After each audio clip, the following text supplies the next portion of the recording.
Значи, За 50 квадрати градба или земјиште, клучна рака од стан од 150 квадрати во висококатниците кај Holiday Inn и платено паркинг место. Квадратите варираат со најмалку 1:2 во зависност дали жителите сакаат деловен простор или стан на приземје. Вакви понуди уште во 2019 година биле во оптек за жителите на Ново Мало како со инвеститори во замена за нивното земјиште или куќи таму.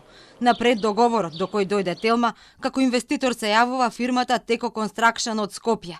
Впишана е во Централниот регистар во март 2019 година, а е основана со 5000 евра паричен влог.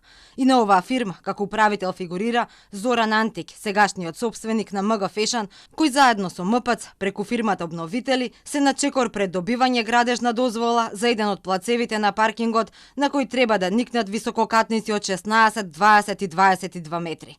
Во име на жителите, сите бирократски документи требало да ги брка инвеститорот, а клучот на рака требало да им го даде на жителите за 30 месеци од правосилноста на одлуката за градење. Но ова се само предлози кои никогаш не биле подпишани и важеле само една година. Времето се поклопува токму со периодот од како поранешниот министер за транспорт Горан Сугарески му ја продаде на Антик локацијата од 9000 метри квадратни за 2,9 милиони евра или за само 312 евра за квадрат, а МПЦ го отстапи својот плац во замена за станови. Инвеститорот неодамна го презентираше планот, а дел од жителите на Ново Мало се кренаа во негова одбрана. Кажаа дека преговараат со него да ги обештети, иако нивните куќи не се на првиот плац каде првично треба да почне градбата на трите висококатници.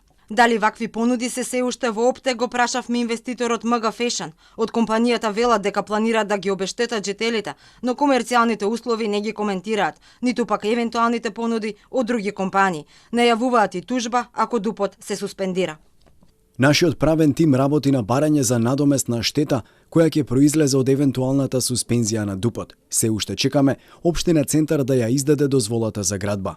А токму тужбите беа изговор за градоначалникот на Центар Саша Богдановиќ да калкулира со барањето за суспензија на спорните дупови. Деновиве тој сепак ќе свика седница на Советот за сите спорни дупови на подрачјето на општината, меѓу кои се и тие кај фабриката Треска, како и за плацевите на Водно кои се на чекор пред добивање градежни дозволи, откако Уставниот суд го укина мораториумот за градба во Центар. Ке разговараме за елементи, делови од дуповите кои сметаме дека се спорни. Тука влегуваат сите спорни планови кои паднаа со мораториумот на Уставен.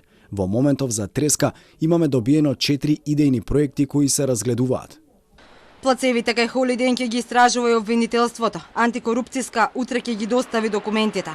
Бара поведување постапка за кривично гонење на поранешните градоначалници на Центар, Тодоровиќ и Черновски и службеници во Општина Центар, град Скопје и Транспорт и врски.